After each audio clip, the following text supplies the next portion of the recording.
بما أن هذا فصل الشتاء وفيه خضروات متميزة وعلى رأسهم الفول الأخضر، اليوم غادي نقدم لكم مع اللحم البقري كطبق مغربي اللي كانوا كيوجدوه لنا جدودنا ووالدينا بطريقتي الخاصة سهلة ومبسطة. نبداو على بركة الله. اول حاجه كنجيبوا الطنجره ديال الضغط اولا الكوكوط، كنديروا فيها واحد الكميه من اللحم كتبقى على حسب افراد العائله. انا درت هنا نص كيلو. مباشره فاش كنديروا اللحم ديالنا في الكوكوط كنزيدوا الزيت. انا درت هنا زيت الزيتون، يمكن لكم تخلطوا ما بين زيت نباتيه وزيت الزيتون، كيبقى لكم حريه الاختيار.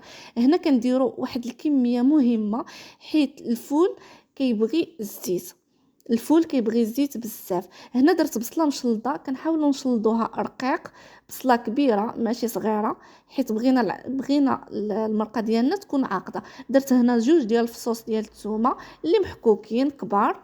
وهنا كنزيد العطريه. كنبداو اول حاجه كندير معلقه صغيره ديال سكينجبير. الفول كيبغي سكينجبير بزاف، ماشي ما تبالغوش، غير معلقه صغيره. كندير واحد المعلقه ديال الخرقوم، وكندير شويه ديال الابزار بغيتو تزيدوا زيدوا، انا كندير غير راس معلقه باش ما كيحررليش الماكله. هنا درت معلقه ديال الملحه جاتني هي هذيك، وبطبيعه الحال حتى كيطيب لنا اللحم عاد كنذوقوا. هنا كنشعلوا البوطه ديالنا، كنديروا داك الطنجره ديالنا، كنخليو داك اللحم كتعقد لينا اولا كتشرب لينا داك العطريه. بالنسبه للحم اختياري، يمكن لكم ديروا الدجاج وكذلك يمكن لكم ديروا طرف ديال الديك الرومي اولا كما كنقولوا له حنا الطرف ديال البيبي. غير هي الوقت كيبقى على حساب كل لحم وكيفاش. بالنسبه للحم انا بعد هنا غنقليه معاكم وعاد نكمل لكم الفكره. كنحاولوا ندخلوا داك العطريه في داك اللحيمه حتى كيتبدل لينا اللون ديال اللحم، وكنقصوا بطبيعه الحال البوطه تماما، حيت الا زدتو في البوطه شنو كيوقع؟ العطريه كتحرق لكم في الكوكوط، حيت حنا عندنا هنايا الزيت والعطريه والبصيله صافي كتنقصوا لها وكتبقاو غاديين معاها. نكمل لكم الفكره. بالنسبه للدجاج كيختلف الوقت على اللحم انا هنايا درت 45 دقيقه، انا غنوريها لكم هنا في الفيديو، حيت اللحم كياخذ لنا واحد الوقت طويل. بطبيعه الحال فاش كنسدو على اللحم كنحسبوا له 45 دقيقه، ولكن قبل كنحسبوا نص ساعه وكنحلو وكنشوفوا اللحيمه ديالنا كان باقي خصنا الماء كنزيدو. هنا انا زدت نص سيطرو ديال الماء، هذا كل كاس كيهز ليا 250 ملل ديال الماء، درت جوج الكيسان يعني نص سيطرو. بطبيعه الحال كما قلت لكم حتى كتحلوا عليه وكتشوفوا كان باقي خاصو الماء كتزيدوه وكتخليوه يكمل الطياب. بالنسبه للدجاج، الدجاج ما كياخذ لكمش نفس الوقت، كياخذ لكم غير نص ساعه كيكون الدجاج طايب.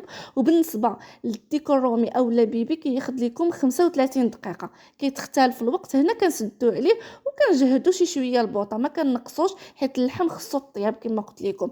هنا من بعد ما طاب ليا اللحم هانتوما كتشوفوا كيفاش كتجي المريقه ديالنا عاقده. كل ما نقصتوا من الماء كل ما كيجيكم المرقه زوينه وتا اللحيمه كيجي فيها المذاق زوين. هنا الفول ديالي عندي نص كيلو ديال الفول اللي كنكون نقيته. انا ما كنحيدلوش داك القشره الفوقانيه وما كنتكوش اولا كنقرصو، انا كنخليه بحال هكذاك حيت لا حيدتو له داك القشره الفوقانيه كيتحل لكم في الطياب. كنزيدوا واحد جوج معالق ديال القزبور اللي كنكونوا قطعناهم رقاق، وكنزيدوا واحد شويه ديال زيت الزيتون باش كيبقى لنا المذاق ديالها في الطياب.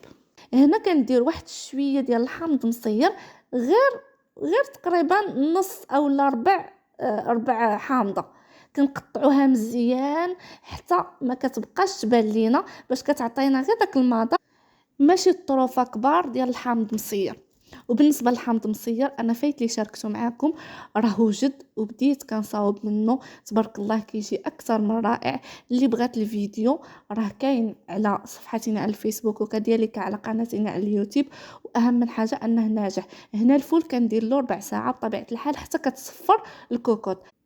هذا الطبق ديالنا من بعد ما وجد مريقه كتجي عاقده ومذاق يا سلام. كنتمنى تجربوه، اكيد غينال اعجابكم. تلقاو فيديو جديد مع وصفه جديده.